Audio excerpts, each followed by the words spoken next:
ನಾನು ಸಿದ್ಲಿಂದು ರಿಲೀಸ್ ಆದಾಗ ನಾನು ಇನ್ನೂ ಇಂಡಸ್ಟ್ರಿಗೆ ಬಂದಿರಲಿಲ್ಲ, ಎಲ್ಲೋ ಕೆಲಸ ಮಾಡ್ಕೊಂಡಿದ್ದೆ. ಆ ಟೈಮಲ್ಲಿ ತುಂಬ ಎಂಜಾಯ್ ಮಾಡಿದ್ದೆ ಸಿನಿಮಾ. ಈಗ ಆ ಸಿನಿಮಾದಲ್ಲಿ ಪಾರ್ಟ್ 2 ನಾನು ವರ್ಕ್ ಮಾಡ್ತಾ ಇದ್ದೀನಿ ಅನ್ನೋದೊಂದು ಬಹಳ ಹೆಮ್ಮೆ ಇದೆ ಸರ್. ನಿಮ್ಮ ಜೊತೆಗೆ ಮೊದಲನೇ ಸರಿ ಅಭಿನಯಿಸ್ತಾ ಇದ್ದೀನಿ, ನಿಜವಾಗ್ಲೂ ಭಾಳ ಖುಷಿ ಇದೆ ಸರ್. ಈ ಒಂದು ಒಳ್ಳೆ ಆಪರ್ಚುನಿಟಿ ಕೊಟ್ಟಿದ್ದಕ್ಕೆ ನಾನು ತುಂಬ ಥ್ಯಾಂಕ್ಸ್ ಹೇಳ್ತೀನಿ. ಯಾಕೆಂದರೆ ನಿಮ್ಮ ಬರವಣಿಗೆಗೆ ಫ್ಯಾನ್ ನಾನು ಆ್ಯಕ್ಚುಲಿ. ಅಂದರೆ ಈ ಡಬಲ್ ಮೀನಿಂಗ್ ಅಂತಲ್ಲ, ನೀವು ಅದ್ಭುತವಾಗಿ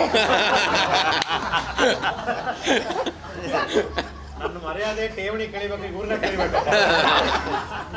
ನಾನು ಹಂಗೆ ಹೇಳ್ತಿಲ್ಲ, ನೀವು ಈ ಸಿದ್ಲಿಂಗು ಬರೆದಿದ್ದೀರಾ, ಮತ್ತೊಂದಿಷ್ಟು ಬರೆದಿದ್ದೀರಲ್ಲ, ಅದಕ್ಕೆ ಫ್ಯಾನ್ ಅಂತ ಹೇಳಿದ್ದು. ಓಕೆ, ನಾನು ನಿಮ್ಮ ಬರವಣಿಗೆಗೆ ಫ್ಯಾನು, ಬಟ್ ಅದಕ್ಕೆ ಹೇಳಿಲ್ಲ, ಸಾರಿ ಸರ್, ತಪ್ಪು. ಓಕೆ, ಸೊ ಇದರಲ್ಲಿ ಒಂದು ಮೇಜರ್ ಕ್ಯಾರೆಕ್ಟರ್ ಮಾಡ್ತಾ ಇದ್ದೀನಿ.